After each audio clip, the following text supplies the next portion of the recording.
Call to order this meeting of the Texas Department of Licensing and Regulation, Electrical Safety and Licensing Advisory Board on this Wednesday, October the 18th, 2023 at 1 p.m.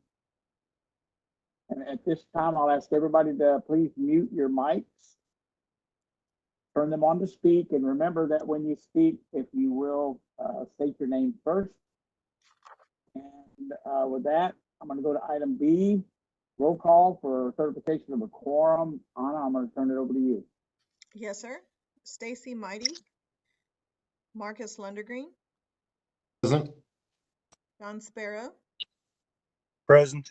Troy Webb. Order this meeting of the Texas Christopher Department Bass. Present. Mark Matheny. Here. Idell Toy. Kim Allen. And presiding officer Mark Roach. present. You have a quorum, sir. Thank you, Anna. Moving on to item C, approval of the minutes of the June 26, 2023 meeting. I'll give you all a minute to refresh. Assuming everybody's had a chance to look at them.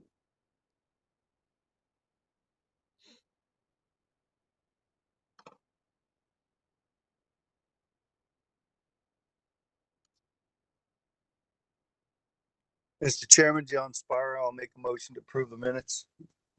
Motion made. Do I have a second?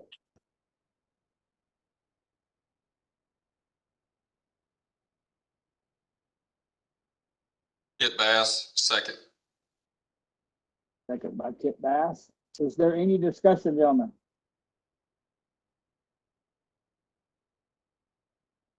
There being none, Anna, if you'll call the roll on approval for the minutes. Yes, sir. Marcus Lundergreen. Aye. John Sparrow. Aye. Christopher Bass. Aye. Mark Matheny. Aye. Kim Allen. Aye. And presiding officer Mark Roach. Aye. The motion passes, sir. Motion carries. Okay. Moving on to item D, we have no public comment, correct, Anna? That's correct. Yes, sir. Okay. All right. Being no public comment, I will move on to item E, the work group report and discussion of implementation of House Bill 1391 of the 88th regular legislative session. Call on Doug Jennings, General Counsel, to lead us from here. Thank you so much, Chairman Roach. Doug Jennings, General Counsel. I have to say, I think we set a new record today for transitioning from item A to item E on an agenda. That was a little jarringly fast. So what I wanted to do today is give the full board an update on implementation of House Bill 1391. Just to refresh your memory, I know there are several of you who've been in the work group, but some who haven't. House Bill 1391 requires, it creates an alternate path for an applicant to become eligible for the examination for a residential wireman license. And what it does, it creates a second path. As you know, right now, the first path is getting your 4,000 hours under the supervision of an electrical contractor, under a master. And this would create a second path that says, if you complete a course of study in electrical technology, you can become eligible to take the residential wireman examination and become eligible for that license upon graduation or completion of that program. So one of the things that we have been tasked with as an agency is adopting what are called essential skills and knowledge. And what we're required to do is adopt these standards, these very broad standards, that will be used to shape the curriculum for these courses of study. One of the so that has been our task, and we've asked the work group. We've got Mr. Roach, Mr. Bass, Mr. Lundergreen, and Mr. Matheny on that work group. And so what they're doing is helping us go through some documents and help determine what those essential skills and knowledge should be. One of the great things is that we are not starting from scratch. The Texas Education Agency has a has a career and technology education program where there is already a statewide program of study in electrical technology. And so TEA's governing board, State Board of Education, has over the years they have created this statewide course, this statewide program of study in electrical technology, and they have called in stakeholders and participants in the industry, much like yourselves, to help craft those guiding principles, essential skills, and knowledge for those courses. And so we had some documents that had already been approved by a statewide organization that we used to start our process. So the statewide program of study that has been approved by TEA involves an introductory course called Principles of Construction. It has a first specialized course in electrical technology.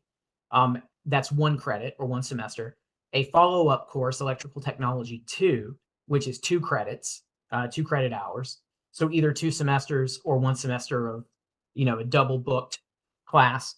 And then also has a component called the practicum in construction technology. And for a person to complete the statewide program of study in electrical technology, they'd have to take those courses and then finish it up with a practicum. And a practicum simply involves a student working for an electrical contractor, and so basically it can be paid or unpaid, but they get academic credit for putting in that experience, putting in that work in the field.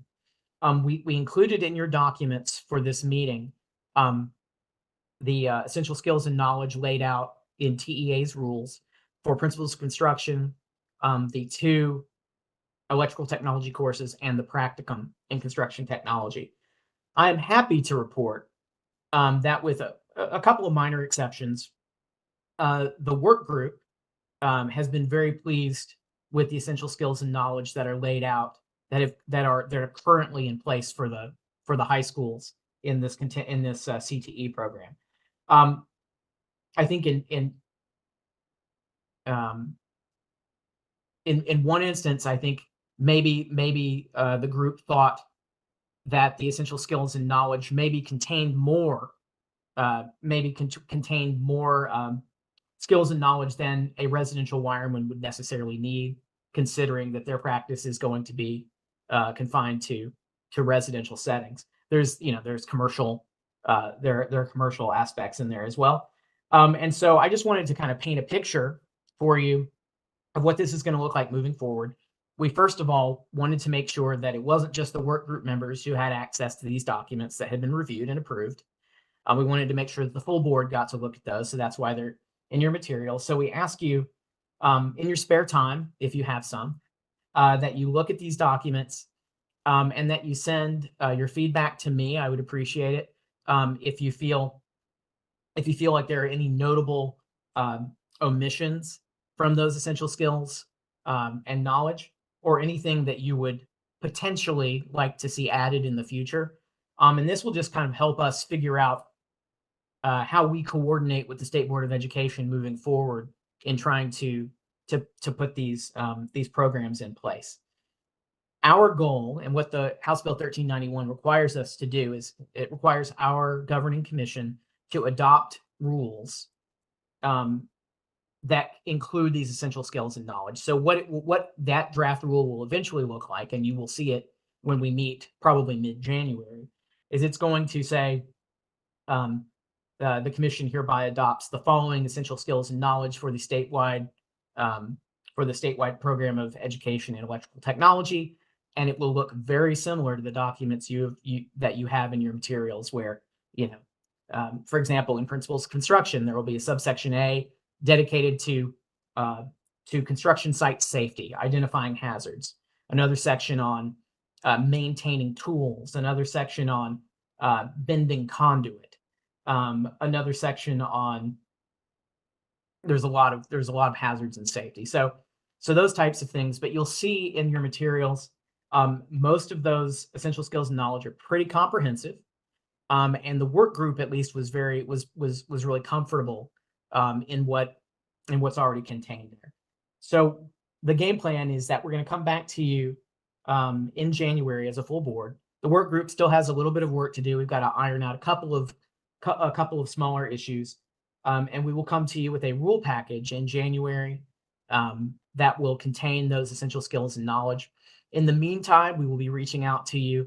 We're not quite ready for prime time yet. We're still developing these essential skills and knowledge, but we're going to ask for industry feedback, and so we're going to ask you to discuss these essential skills and knowledge with people in the industry, with trade groups, and so on, or with schools you've worked with, just so we make sure that we're getting feedback from every angle that we need.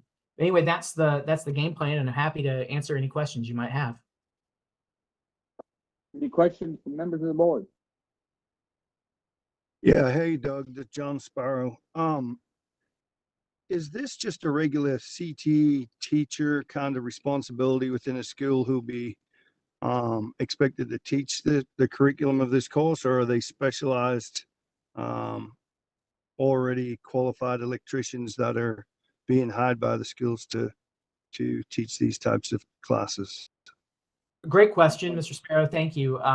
The bill requires that it be taught by an electrician. So this isn't going to be, a lay person teaching this course. This is going to be someone who's already specialized. I think it can be taught by a master electrician, or let's see. I'm going to confirm real quick by looking at the actual bill, so I give you the complete answer. Let's see. I don't want there to be any question about that. Yes, a person may not provide instruction in a program unless the person is licensed as a master electrician, journeyman electrician, or residential wireman. So it will be someone in the field. Yeah, are they exempt from the other teaching requirements? The college credit hour requirements or CTE qualifications in order to do that?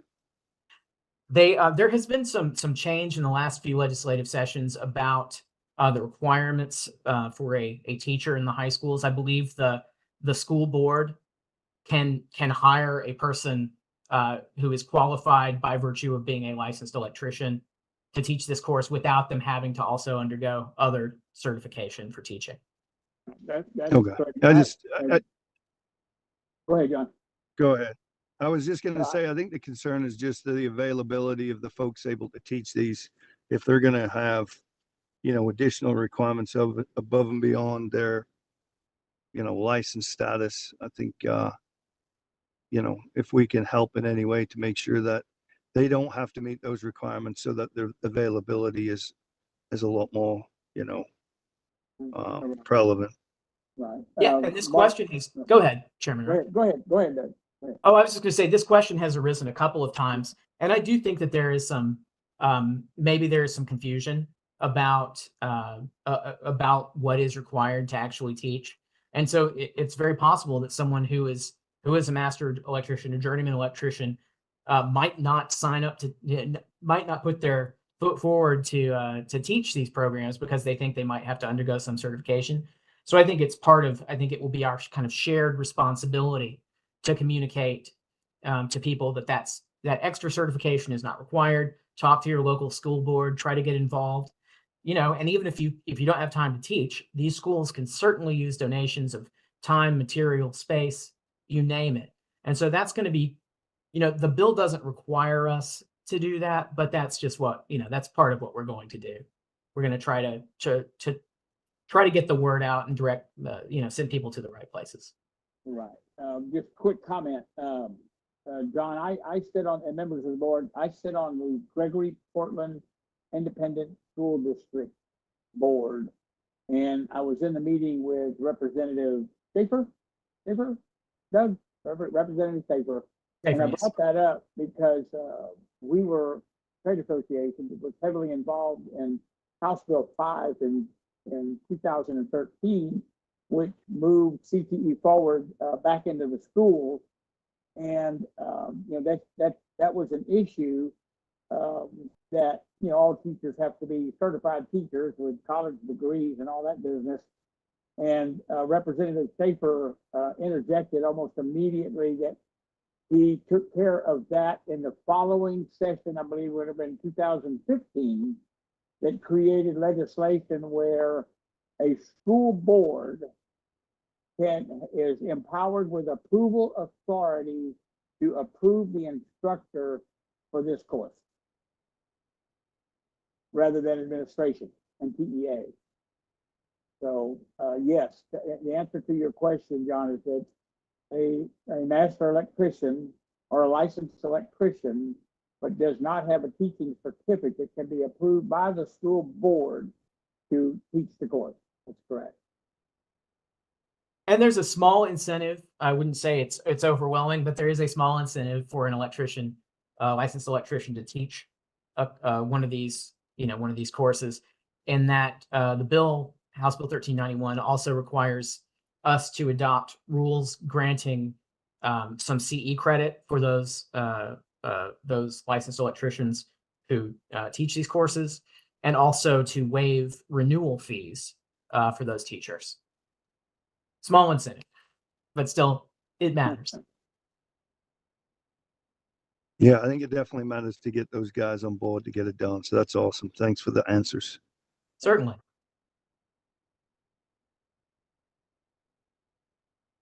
Any other questions from members of the board?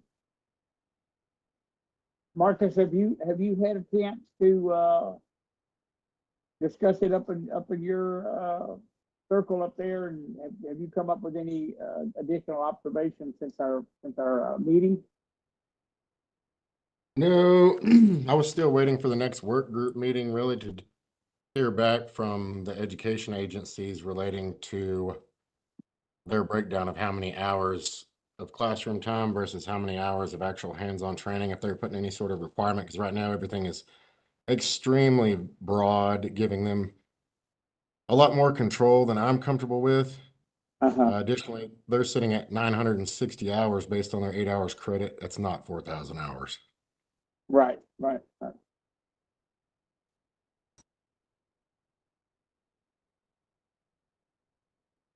Anyone else?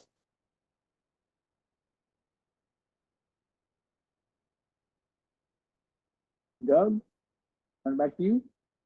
We will be, just to you work group members, we will be reaching back out to you here shortly to try to have a meeting, maybe first or second week of November, just to try to iron out some of these, some of the remaining issues.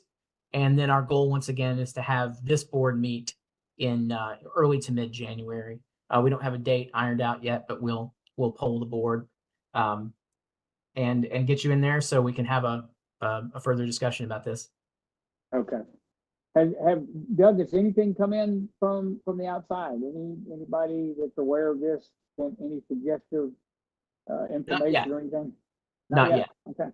Fine.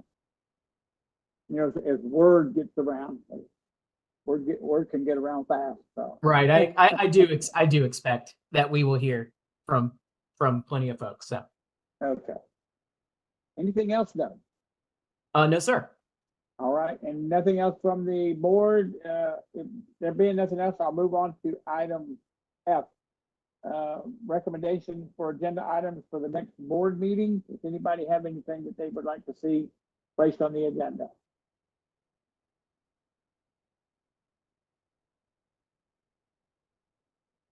Okay, there being none, we'll move on to item G, discussion of date, time, and location of the next board meeting. We will make sure to poll you on that. And once again, our best estimate is mid-January.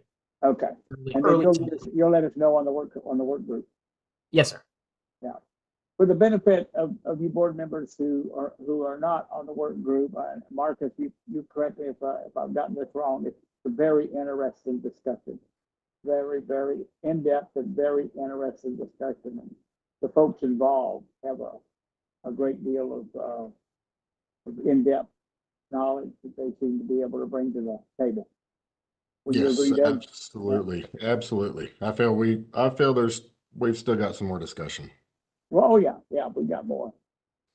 But I think we're surrounded. This group is reminding me of the subject matter experts in Just review. Pretty sharp bunch of people. All right. So you guys will get back with us. I'll move on to, there being nothing else to bring to the board. I'll move on to item 8, and that will be adjournment. Looks like Mr. Bass has a comment or question. Yeah, I have a question. In our next meeting, will we get the statistics that we've gotten before, as far as our license numbers, all that? We're trying to do that every 6 months or so, or whenever we get a new board member. The last time we did that was in June, so January will be just about right for y'all. Yeah. Okay, that's a lot of good information. Yes, sir. Thank you. Good question, Kit. Anybody else? Ron? Anybody? Tim? Mark? Anything? All right. I'll accept the motion to adjourn then. Kim Allen, I'll make a motion to adjourn, Mr. Chairman.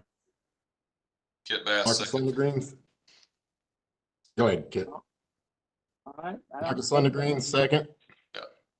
Ron, I don't think I needed to do that, but we did. So That's quite all right, sir. It's your meeting. we'll declare the meeting adjourned and assume that it's by acclamation we get out of here. So, what is this? Very much. 21 minutes? 21 Yes, minutes? sir. It's a record.